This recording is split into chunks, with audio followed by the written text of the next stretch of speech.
رمضان شریف کی آلموسٹ آمد ہے 1441 ہجری میں۔ حصول برکت کے لیے میں 2-3 حدیثیں بیان کر دیتا ہوں۔ بخاری اور مسلم دونوں کی حدیث ہے کہ نبی صلی اللہ علیہ وآلہ وسلم نے فرمایا جب رمضان کا مہینہ آتا ہے تو اللہ تعالیٰ جنت کے دروازوں کو کھول دیتا ہے اور جہنم کے دروازوں کو بند کر دیتا ہے، سرکش شیاطین کو قید کر دیتا ہے۔ تمام شیاطین نہیں، سرکش شیاطین۔ ایک اور حدیث ہے، نبی علیہ السلام نے فرمایا، یہ بھی حدیث بخاری اور مسلم دونوں میں ہے، کہ رمضان المبارک میں اللہ تعالیٰ نیکیوں کا ثواب آلموسٹ 10 گنا سے 700 گنا تک بڑھا دیتا ہے، اور اللہ تعالیٰ فرماتا ہے کہ روزہ خاص میرے لیے ہے اور میں ہی اس کی جزا دوں گا۔ اور ایک ترجمہ یہ بنتا ہے، روزہ خاص میرے لیے ہے اور میں ہی اس کی جزا ہوں۔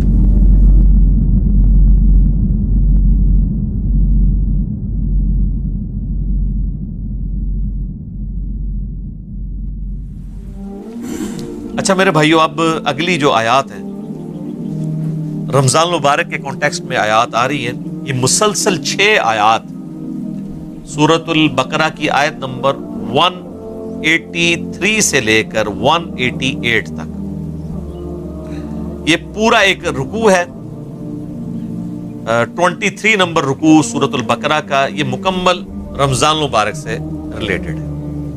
رمضان کے روزوں کو یہ یونیکنس حاصل ہے باقی تمام اسلامی عبادات پہ کہ قرآن حکیم کے اندر حج کا ذکر سکیٹرڈ فارم میں کئی ایک صورتوں میں، سورۃ البقرہ کے اندر ذکر آ جائے گا، سورۃ الحج کے اندر ذکر آ جائے گا، اور صورتوں کے اندر زکوٰۃ کا ذکر تو پورے قرآن میں سکیٹرڈ ہے، نماز کا پورے قرآن کے اندر سکیٹرڈ ہے، نماز کا طریقہ اور احکام و مسائل بہت کم ڈسکس ہوئے، لیکن رمضان کے روزے ایک ایسی عبادت ہے کہ جو ایک ہی جگہ پہ قرآن میں آئی ہے اور کہیں اور نہیں آئی ہے، اور اس کے آلموسٹ جتنے موٹے موٹے مسائل ہیں وہ سب کے سب اللہ تعالیٰ نے اس پہ کور کر دیے۔ یہ رمضان المبارک کو باقی ساری عبادات کے اوپر فضیلت حاصل ہے۔ یہ 6 آیات رکوع نمبر 23 سورۃ البقرہ آیت نمبر 183 سے لے کر 188 تک۔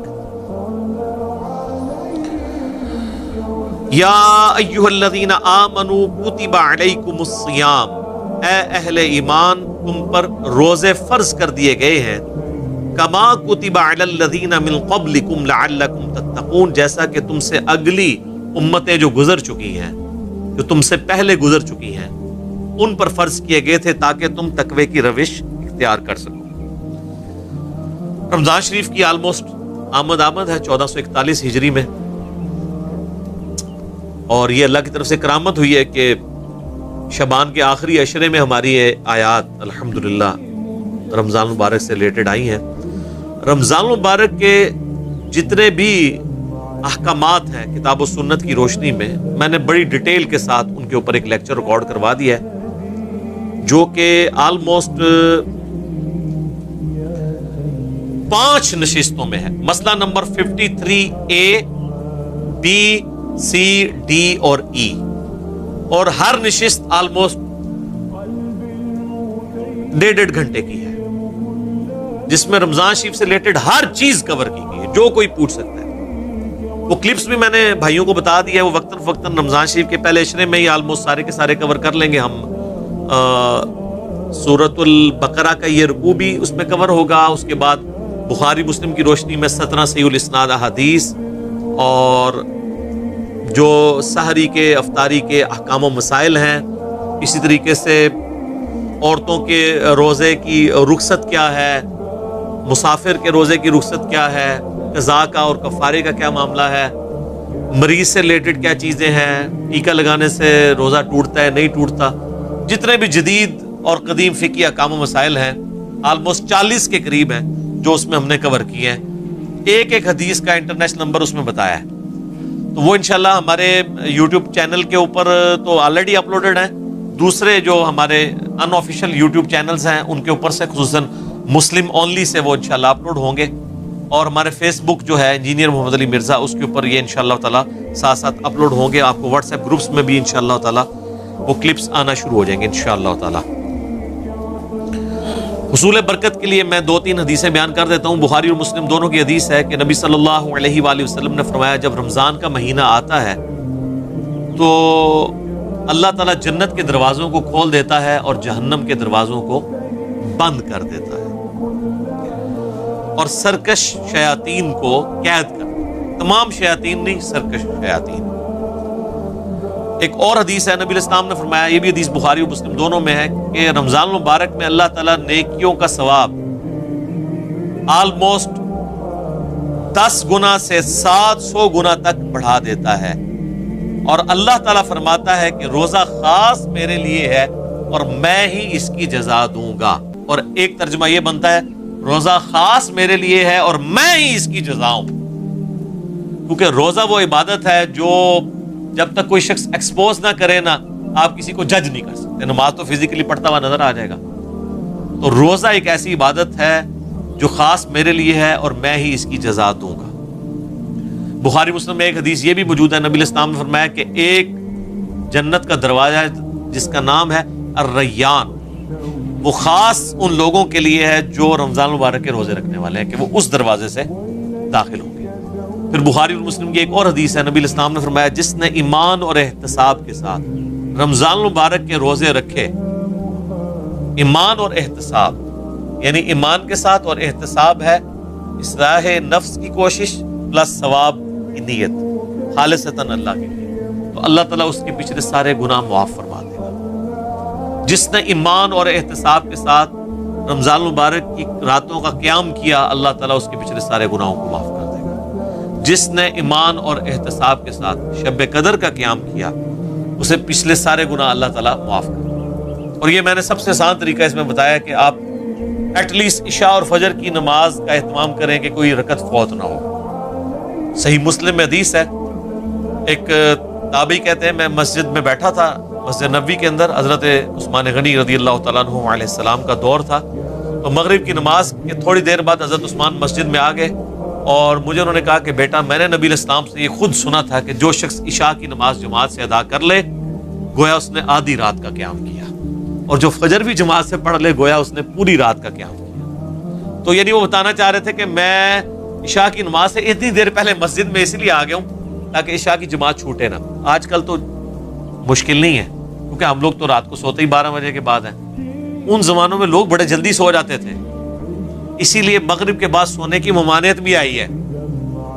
پورے دن کی مزدوری فجر کے وقت اٹھے ہوئے ہوتے تھے، عشاء اتنی مشکل ہو جاتی تھی، اسی لیے تو ہے بخاری مسلم میں کہ منافقین پہ 2 نمازیں بھاری ہیں، فجر اور عشاء کی، اور خصوصاً عشاء کے لیے بھی آیا بخاری مسلم میں کہ اگر یہ جان لیتے تو اپنے سرین کے بال گھسیٹتے ہوئے آتے ہیں مسجد کے اندر۔ اور فجر کے بارے میں سنن نسائی میں آیا کہ میرا دل کرتا ہے ان لوگوں کے گھروں کو آگ لگا دوں جو مسجد میں نماز نہیں پڑھتے، فجر کی نماز کے بارے میں بھی، اور بخاری مسلم میں یہ الفاظ جو ہیں وہ عشاء کی نماز کے بارے میں بھی ہیں۔ آج کے زمانے میں آپ ذرا عشاء کو نہ قیاس کریں، آج کل تو عشاء سب سے آسان ہے ہماری نمازوں میں، کیونکہ ہماری جو روٹین ہے لائف کی وہ بدل چکی ہوئی ہے، اس لیے ہم اس تکلیف کا احساس نہیں کر سکتے جس سے صحابہ کرام گزرے۔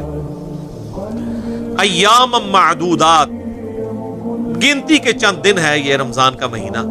فمن کان منکم مریضا، اور اس میں بھی اگر تم میں سے کوئی مریض ہو، او علی سفر، یا وہ سفر پر ہو، فعدۃ من ایام اخر، تو وہ اپنی گنتی کو باقی دنوں میں پورا کر سکتا ہے۔ مسافر اور مریض وہ روزہ چھوڑ سکتے ہیں، چاہے وہ جو مرضی حالت ہو، یعنی یہ نہیں کوئی کہہ سکتا کہ جی سفر بڑا آسان ہے، نہیں، سفر میں رکھنے کی اجازت ہے، بخاری مسلم میں حدیث ہے، نبی علیہ السلام نے اسے ڈسکریج کیا ہے، لیکن جب صحابہ نے پوچھا یا رسول اللہ ہم رکھ لیں، تو فرمایا ہو جائے گا روزہ، لیکن پریفریبل نہیں ہے کہ رکھا جائے، دوسرے دنوں میں گنتی پوری کر دی جائے۔ اور مریض ہی میں سنن ابی داؤد ترمذی ابن ماجہ میں حدیث آتی ہے کہ نبی علیہ السلام نے مریض کو اور پریگننٹ عورت کو اور دودھ پلانے والی عورت کو بھی روزے مؤخر کرنے کی اجازت دی ہے۔ لیکن اگر کوئی ایسا مریض ہے جس کی اب صحت مند ہونے کی امید نہیں ہے، یا مرض کی وجہ سے روزے اتنے زیادہ ہو چکے ہیں کہ ان کی قضا دینا مشکل ہے، تو پھر فدیہ دے دے۔ اسی میں وہ عورت بھی شامل ہے کہ جس نے کافی زیادہ، ظاہر ہے ایک عورت پریگننٹ تھی، پھر اس کے بعد 2 سال دودھ پلاتی رہی، اور پھر اس طرح اس کا سلسلہ 8-9 سال گزر گئے، تو اس پہ تردد ہے، تو وہ صرف فدیہ دے لے۔ اس میں سیدنا ابو ہریرہ کا قول ہے، سنن کبریٰ البیہقی میں، کہ آپ نے جو یہ روزوں کی قضا دینی ہے یہ اگلے رمضان سے پہلے پہلے دینی ہے. اگر اگلا رمضان آ گیا تو پھر اب آپ فدیہ بھی دیں گے اور ایک روزے کی بدلے ایک روزے کی قضا بھی کریں گے.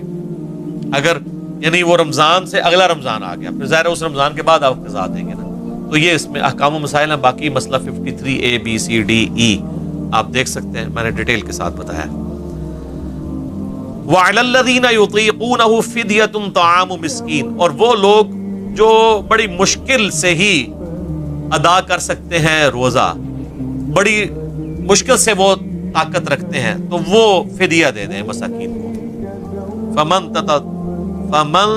تطوع خیرا فهو خیر له, اور جو کوئی خوشی سے زیادہ نیکی کمانا چاہے, یعنی بعد میں روزہ بھی رکھ لے, اگر فدیہ بھی دیا تھا بعد میں اس کی صحت ٹھیک ہوگی روزہ بھی رکھ لے, تو وہ اللہ تعالیٰ کی طرف سے اجازت ہے. وَأَن تَصُومُوا, اور دیکھو اگر تم روزہ رکھو تو خیر لکم, اسی میں زیادہ اللہ کے نزدیک تمہارے لیے بہتری ہے. ان کنتم تعلمون, اگر تم جانتے ہو. اچھا, یہ جو آیت ہے نا اس کے بارے میں صحابہ کے دو موقف ہیں.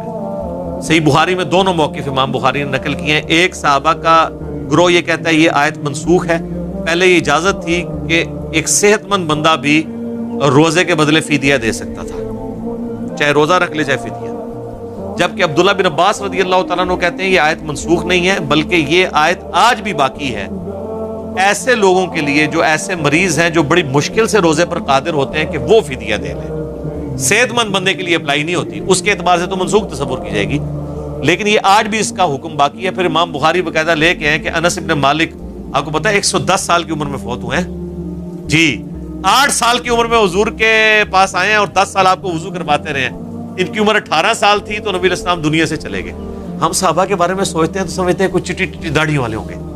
18 سال حضور کی وفات کے وقت. ابن عباس کہتے ہیں میری عمر 13 سال تھی جب دنیا سے نبی علیہ السلام چلے گئے. اتنے بڑے فقیر. عبداللہ بن عمر 22 سال کے تھے, حضور فوت ہو گئے. یہ آپ کو جتنا کچھ پتا چلتا ہے نا یہ نبی علیہ السلام کی مبارک زندگی کے بعد کے ان کے کارنامے ہیں. اس وقت تو بالکل وہ سمجھ لیں کہ نوجوان اور بچے ہی تھے. تو انس بن مالک کے بارے میں امام بخاری نقل کیا جب وہ بوڑھے ہو گئے نا, وہ روزہ نہیں رکھ سکتے تھے, تو وہ روزانہ ایک مسکین کو بلا کے گوشت کے ساتھ اس کو ایک وقت کا کھانا کھلایا کرتے. اچھا, انفیوں نے 2 وقت کا کھانا رکھا ہے لیکن قرآن کا اسلوب اس کو سپورٹ نہیں کرتا. اس میں ہے کہ مسکین کو کھانا کھلاؤ, تو کھانا کھلانا ایک ٹائم کا ہی کھانا ہوگا, 2 وقت کا نہیں. یہ لاجیکلی نہیں بنتا. تو یعنی انس ابن مالک رضی اللہ تعالیٰ عنہ خود چاہے وہ دال کھاتے ہوں, مسکین کو جو ہے نا وہ اللہ کے لیے, لن تنالوا البر حتى تنفقوا مما تحبون, تم نیکی کے اعلیٰ ترین درجے کو نہیں پہنچ سکتے جب تک کہ اپنی پسندیدہ چیزیں اللہ کی راہ میں خرچ نہ کر دو. انس ابن مالک مسکینوں کو کھانا کھلاتے تھے گوشت کے ساتھ. اجتہاداً امت نے اس پہ اجماع کیا کہ اگر کوئی کھانا نہیں کھلا سکتا تو ایک وقت کے کھانے کا فدیہ کسی مسکین کو دے دیں. اور یہ بھی ہو سکتا ہے کہ آپ کسی مسکین فیملی کو, غریب فیملی کو پورے مہینے کا اپنے جو روزہ, جس طرح شوگر کے مریض ہیں وہ بے شک جنگ بھی ہیں, وہ تو کبھی بھی قدرت نہیں رکھ پائیں گے, ان کے لیے مشکل ہو جاتا ہے, تو وہ ہر سال فدیہ دے دیں.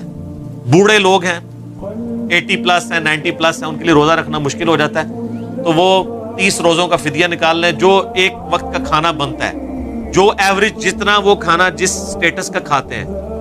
یعنی وہ اگر 200 روپیہ والا کھاتے ہیں تو 200 روپے کے حساب سے دیتے ہیں, 300 والا کھاتے ہیں 300 کے اعتبار سے. اور جو لوگ باہر کے ملکوں میں آباد ہیں نا تو وہ اپنے ملکوں کا حساب لگائیں گے. یہ نہیں ہے کہ وہ خود امریکہ اور یورپ میں کھا رہے ہیں اور جب فدیے کی باری آئے تو پاکستان میں پاکستانی صاحب سے فدیہ دے رہے ہیں, ان کا فدیہ نہیں ادا ہوگا, کیونکہ یہ ساری چیزیں بالمعروف ہوتی ہیں. جہاں پہ آپ رہ رہے ہوتے ہیں اس کے اعتبار سے یہ کنسیڈر کی جاتی ہے چیزیں. تو وہ فدیہ آپ دے سکتے ہیں, اور اگر کوئی روزہ رکھ سکتا ہے تو پھر وہ روزہ رکھے گا, پھر اس کا فدیہ ایکسیپٹیبل نہیں ہوگا, لیکن یہ ہر شخص نے خود ڈیسائیڈ کرنا ہے. باقی اس میں کئی ایک احکام و مسائل ہیں جو آج ٹائم اب باقی نہیں رہا, ورنہ میں اس کو ڈسکس کرتا. بقیہ کی انشاءاللہ آیات ہم اگلے درس میں کریں گے, اور اگلا درس ہمارا انشاءاللہ رمضان المبارک 1441 ہجری ہی میں آ رہا ہوگا. اللہ تعالیٰ سے دعا ہے جو حق بات میں نے کہی اللہ تعالیٰ ہمارے دلوں میں راسخ فرمائے. اگر جذبات میں میرے منہ سے کوئی غلط بات نکل گئی تو اللہ تعالیٰ ہمارے دلوں سے ہی محو کر دے.